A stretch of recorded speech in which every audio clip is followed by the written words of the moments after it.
un posgrado en género y en letras, que creo que nos viene muy bien en toda esta parte lúdica, artística, estético-política de poder tratar este tema. Y bueno, pues a ver qué les parece. Hemos invitado a expertas, tanto en lo jurídico como de Gire, la maestra Beltrán. Hemos invitado a la representante de CLADEM en México, que es el Comité para América Latina y el Caribe por la Defensa de los Derechos Humanos, que es una abogada, una doctora en Derecho también, Lupita Ramos, que te agradezco muchísimo que vengas desde Jalisco. Y hemos invitado también a alguien a quien yo admiro muchísimo, que se ha dedicado al cabildeo político, que se conocen la conciencia de los representantes en la Asamblea y no nada más aquí en el Congreso, sino en todos los estados, que han luchado muchísimo, que la incidencia política y las estrategias políticas desde el activismo nos lo vienen a enseñar para que desde la academia podamos teorizarlo. Y le agradezco muchísimo a Dafne Cuevas que haya aceptado estar aquí con nosotros. Entonces las invito, y si pueden venir, para que ya no desperdiciemos el tiempo. Gracias. Bueno, agradecer muchísimo a Ana María.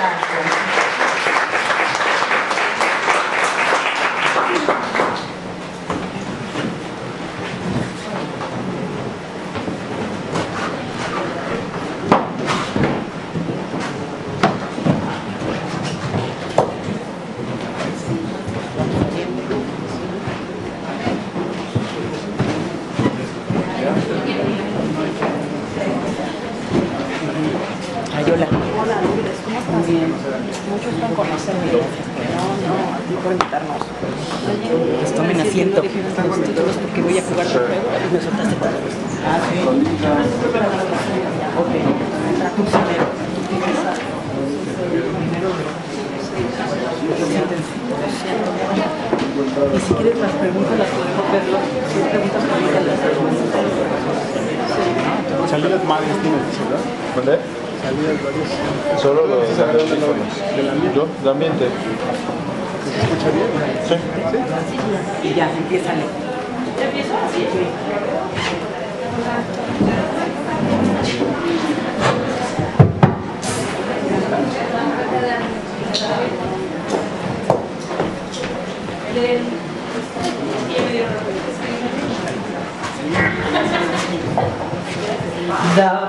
¿Dónde se encuentra? Sí, es más, si quieren pararse rápidamente lo que Dafne llega aquí y estirarse un poco para que no se nos duerma. No. Ahora sí. Bueno, escuchando la mesa tan extraordinaria que acabamos de tener, ahora sí que les di minutos para estirarse y ahora les pido desestírense. Bueno, yo quería jugar y eso se me ocurrió en el camino, así que las voy a meter un poco en problemas.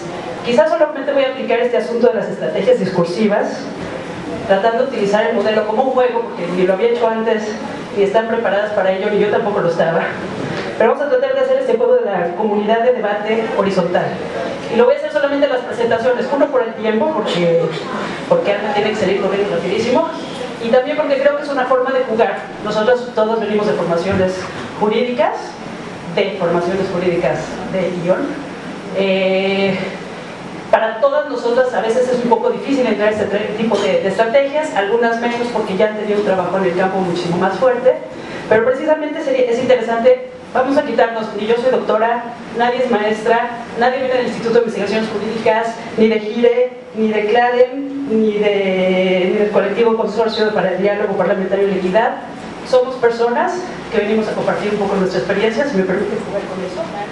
Y entonces, nuestros puntos o lugares en común, según Virginia Woolf, los lugares en común existen porque en realidad no son comunes a todos. Entonces, nuestros lugares comunes es que somos abogadas, es que somos feministas, es que unas más que otras somos activistas, todas trabajamos en favor de los derechos humanos y de la mujer, y todas son mujeres cuyo discurso ha ido más allá de la academia y su reflexión va más allá, va hacia la acción, hacia la presencia in situ, y han sabido vivir la flor de piel. Y creo que algo muy importante que todos comparten también es el saber aplicar toda la filosofía que está detrás del derecho internacional en materia de derechos humanos de las mujeres a situaciones específicas en los casos en los que cada una de ellas ha vivido. Entonces, esos son como nuestros lugares comunes o nuestros espacios en común. Y lo que voy a hacer es ya darles la palabra, le vamos a darle la palabra a Alma Beltrán, ya dijimos que no decimos de dónde es, etcétera. Todas ellas tienen una carrera muy impresionante, todas han hecho un trabajo muy importante para lo que son los derechos humanos de las mujeres. Y insisto, si me tardo aquí hablándoles de todo lo que han hecho, ya no podríamos seguir a los puntos importantes. Entonces, le pido a Alma Beltrán pues que nos cuente un poco sobre lo que nos venía a hablar. Bueno, pues muchas gracias. Le agradezco mucho a Lourdes Enríquez la invitación, que no le hizo a Gire, porque no vengo a Gire, se la hizo a una ONG de derechos reproductivos de otra ciudad. Por estar aquí y compartir con ustedes un poco una reflexión de en dónde estamos, quizá en el panorama jurídico, en materia de derechos reproductivos. Yo les vengo a compartir un poco las sentencias de la Corte, igual si ya las leyeron, pues quizá les suenen conocidas, y si no, espero no dormirlos. Yo creo mucho en algo que es el acceso a la justicia, y que se define básicamente como la posibilidad de reclamar nuestros derechos en los tribunales. Y esto es algo que Luigi Ferrajoli, que es otro italiano que está ahí junto con Norberto Bobbio, aquí hay un epígrafe de Norberto Bobbio, dice que esta posibilidad de acceder a la justicia y a los tribunales es la ley del más débil. Y en esto de poder ejercer, los que no tenemos el poder, nuestros derechos en los tribunales, pues particularmente conocer los fallos de la Corte tiene gran relevancia, porque si no conocemos lo que dicen nuestros derechos y cómo la máxima casa de justicia de este país los está interpretando, pues con muy pocas armas vamos a poder ir a tocar las puertas de los tribunales. Como ustedes saben, nuestros derechos están en la Constitución y en los tratados internacionales de derechos humanos, ¿no? Porque pues, el TLC puede ser un tratado internacional, pero no es precisamente, o no es su mayoría, un tratado de derechos humanos. Este cuerpo normativo, que está más que nada escrito, adquiere un carácter vivo cuando los jueces interpretan las normas. Y más aún ahora en el contexto de la reforma de derechos humanos, lo que dicen los tratados internacionales y cómo lo van a interpretar los jueces, inclusive los jueces locales, porque antes no teníamos esto del control difuso de constitucionalidad, que es que un juez, o sea, sí estaba en nuestra Constitución, pero de facto los jueces no ejercían eso, los jueces de los locales no ejercían esto de que si ellos pensaban que una norma no era constitucional, la podían desaplicar. Ahora va a pasar eso. El poder de interpretar las normas no va a estar centralizado. Entonces vamos a tener jueces en todos los estados pensando que es constitucional y que no, de acuerdo con los precedentes y la Constitución y los mismos tratados internacionales. O sea, tampoco es un ámbito discrecional de los jueces absoluto. Pero entonces, en este contexto que hemos vivido de esta reforma, que es muy importante, es una reforma jurídica importante, hay dos fallos de la Corte, uno en el 2002 y otro en el 2008, sobre aborto.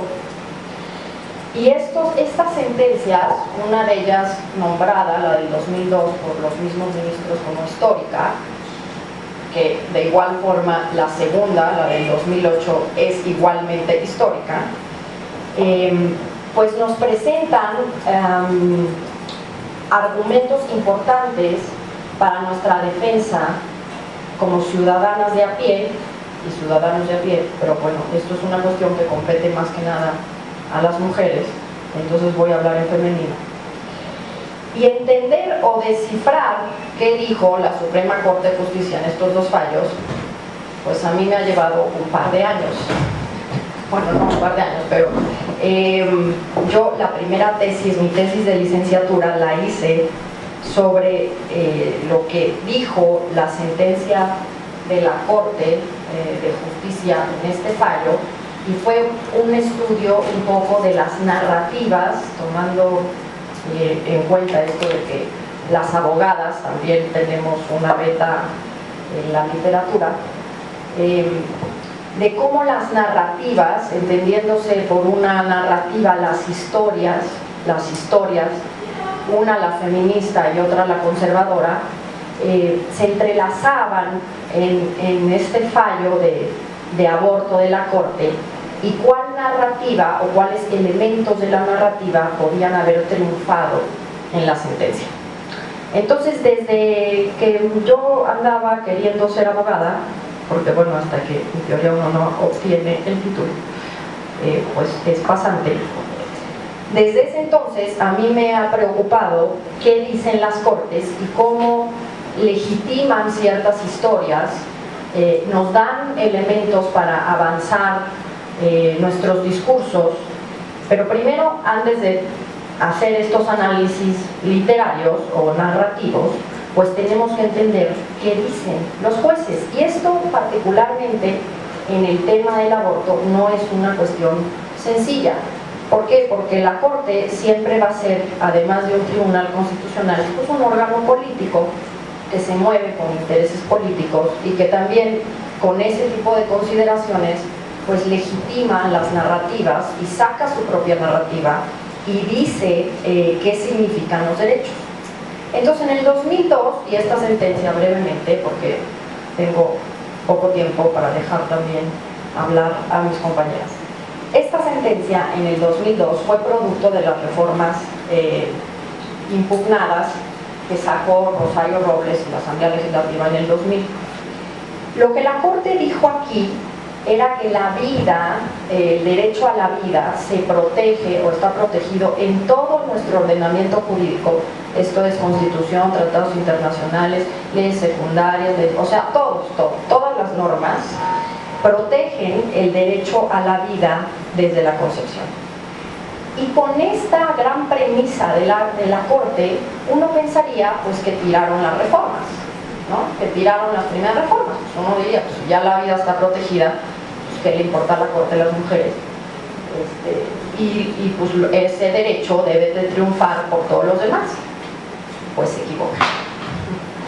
Con esta premisa, que puede sonar muy provida o proembrión y muy escandalosa, la Corte no tira las reformas, sino que hace una argumentación complicada, basándose en la teoría penal, sobre cómo el delito de aborto, generalmente, o el aborto establecido como delito en el Código Penal, contiene excepciones o excusas que permiten a las mujeres quitarles las penas, pero el aborto entonces seguiría considerado un delito y protegiendo de cierta forma la vida del producto de la concepción.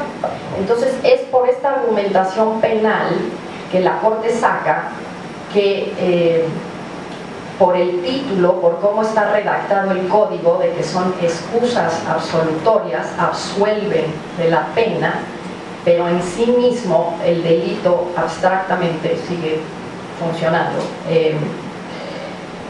Pues la Corte dice que esto es constitucional, ¿no? Y en particular el aborto por malformaciones congénitas y genéticas, que era una de las causales que se había empleado en el 2000 y que impugnaron el 33% de la Asamblea Legislativa en ese entonces, obviamente panistas, 3 verdes, sus allegados, y que en el 2002 la Corte falla.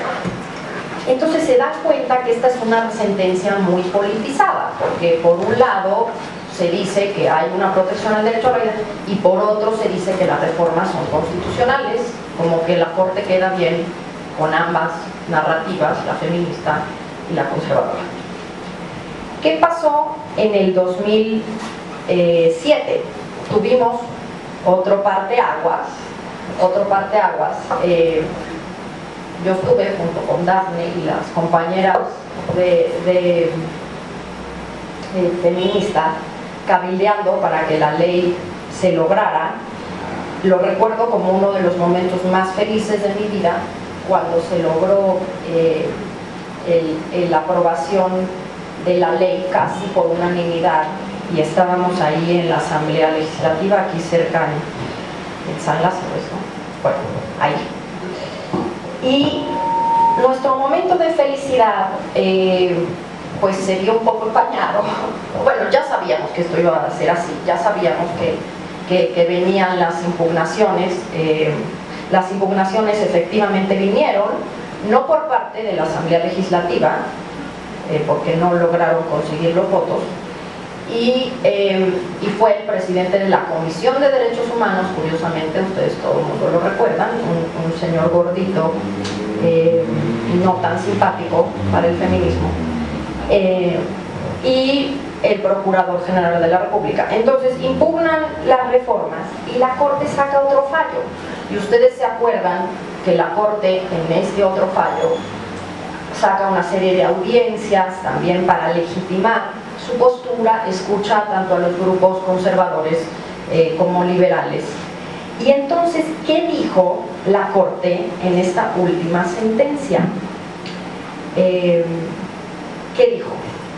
Bueno, como ya se habían sacado esta pavada de que la Constitución protege y todo el ordenamiento jurídico el derecho a la vida, pues tuvieron que matizar un poco esto de cómo está protegido o protegida la vida en la Constitución, y dijeron que la Constitución no establece de forma expresa el derecho a la vida. O sea, no hay un artículo constitucional que diga todas las personas tienen un derecho a la vida. Esto se puede interpretar como de las garantías de legalidad de nadie puede ser privado de la vida o de sus bienes sin juicio que mediante autoridad competente, etc. Pero esas son garantías de legalidad que se pueden entender a contrario, pero no hay un derecho expresamente establecido en la Constitución. Esto fue lo primero que dijo la Corte para matizar lo que había dicho después.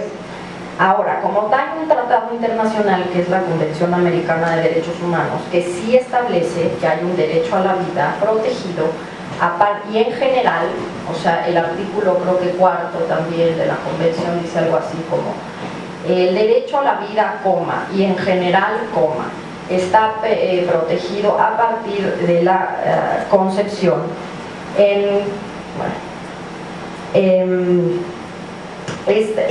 respecto de este tema. Lo que la Corte dijo es que no es un derecho absoluto. ¿Por qué? Porque los derechos no son, tienen límites y tienen un cierto ámbito de restricción cuando se ponen en conflicto con otros derechos. Entonces, si en todo caso habláramos de un derecho así, pues no sería absoluto. Lo que garantiza este derecho es que no se le prive arbitrariamente a las personas ni haya una pena de muerte, pero estamos hablando aquí de personas nacidas. Así se ha entendido en el derecho internacional. O sea, esta garantía no es no es respecto de los no nacidos. Hay en los exposiciones de motivos de la Convención Americana reservas incluso del Estado mexicano de que no estamos, porque este derecho se entienda que hace nugatorios los códigos penales y la despenalización del aborto. Entonces, matizado eso de que ya no es absoluto el derecho a la vida, ¿qué fue y qué dijo la Corte? Que también nos beneficia, en nuestras narrativas. Uno, que la decisión de la Asamblea Legislativa no fue aislada, sino que estuvo fundamentada en sus competencias como un actor democrático. en las obligaciones del Estado para garantizar la salud, la información y la responsabilidad en la toma de decisión de las mujeres, o sea, artículo 4 constitucional. Que la Asamblea tuvo justificaciones válidas, que tomó en cuenta la realidad social y las consecuencias de salud para las mujeres. Esta no fue una reforma que el legislador se sacó de la manga, no les digan, pero se las preparamos nosotros. Entonces, no está fundamentado, tiene una justificación válida. Es una medida idónea, esto significa que es una medida adecuada para salvaguardar los derechos humanos de las mujeres. Estas tres cosas son muy importantes. ¿Por qué? Porque ante la ola de reformas, y bueno, y aquí traigo exactamente lo que dijo la Corte, y se los voy a leer textual. Este tribunal considera que la medida utilizada por el legislador resulta de este modo idónea para salvaguardar los derechos de las mujeres, pues la no penalización de la interrupción del embarazo tiene como contraparte la libertad de las mujeres para que decidan respecto de su cuerpo, de su salud física y mental, e incluso respecto de su vida. Pues no podemos, de su vida, fíjense, también nos están dando a nosotros el discurso de la vida.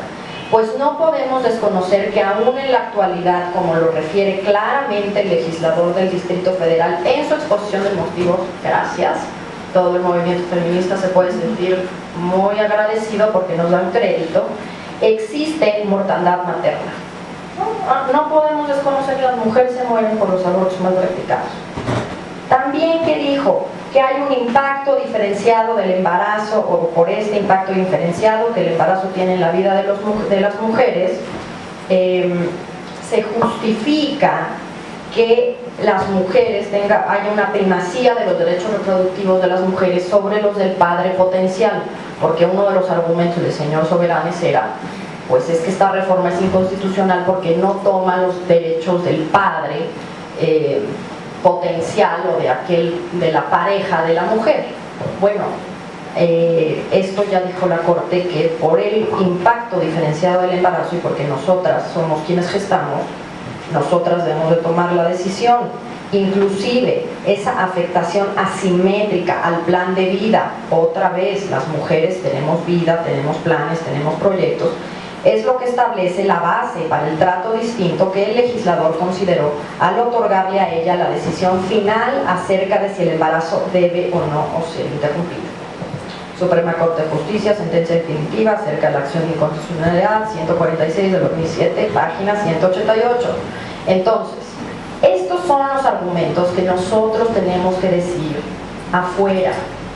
Las reformas que están en los estados, y con esto termino, no deben de espantarnos, no deben de espantarnos. Los derechos no son absolutos ni tampoco son incompatibles de cierta forma unos con otros. Entonces, que se proteja la vida desde la concepción en las constituciones locales, para empezar, que están abajo de la Constitución Federal, que no contiene un derecho expreso a la vida. Dos, no quieren decir que este bien que está constitucionalmente protegido, en todo caso, quiera decir que el producto de la concepción es una persona. Tampoco quiere decir que sus derechos prevalecen por sobre los de las mujeres, especialmente en las primeras 12 semanas de gestación, cuando la Corte ya dijo que la despenalización del aborto es constitucional y que tenemos razones válidas para que el legislador despenalice en las primeras 12 semanas. De reconocerse este derecho a la vida, como está siendo reconocido en las constituciones locales, pues no sería absoluto. Entonces, conclusión, estas reformas de la vida no deben jurídicamente delimitar el acceso de las mujeres a interrumpir embarazos no deseados en los estados. Y esto es lo que yo les pido que digan en sus casas y en sus demandas y en los foros que se organicen a nivel local.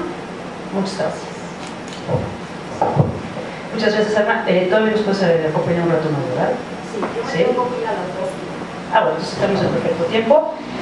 Rápidamente, y siguiendo con la estrategia que Lourdes nos propone, estrategias discursivas, bueno, aparte de la parte importantísima y sustancial de los derechos reproductivos y sexuales, es desde donde nos habló ahorita Alma, la parte en la que se rescata y que nos tocaría trabajar a nosotros como abogados y la gente que trabaja los textos y desde la palabra, es esta noción de la narrativa que me parece muy interesante, que efectivamente está en el centro de lo jurídico, que efectivamente depende mucho de cómo decimos las cosas y qué decimos, que podemos llegar a alcanzar una verdadera incidencia en la realidad inmediata, ¿no? Entonces, bueno, de aquí tomaría como elemento la parte narrativa y también podemos ver cómo fue evolucionando dentro del discurso de los jueces hacia algo en el que trataron de negociar entre ellos mismos, cosa que no es particularmente convincente, pero bueno, funcionó de alguna forma y fue un paso hacia adelante, ¿no?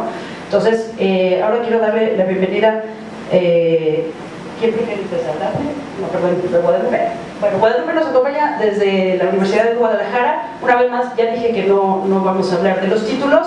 El juego es muy difícil estar entre abogados, es muy difícil tener gente con la preparación que tenemos nosotros y no poder tocar esos temas, pero aquí estamos. Ahora sí que soy Lucía y soy abogada, en vez de soy Lucía y soy alcohólica, y en este caso creo que es el juego que quiero proponerles, ¿no? Entonces, le damos la bienvenida a María Guadalupe Ramos. Gracias, muchas gracias a Lourdes por esta invitación al Museo de la Mujer, que ya aparece en nuestra segunda casa. Hace poquito estuvimos aquí en la presentación de un libro de Cladem, La educación sexual como un derecho humano, que fue además así una cosa muy emocionante porque esto se abarrotó, allá hubo manifestación, llegaron más de 500 personas y queriendo entrar al evento, en donde además había pues unas conferencias, una presentación de música, entonces fue un evento así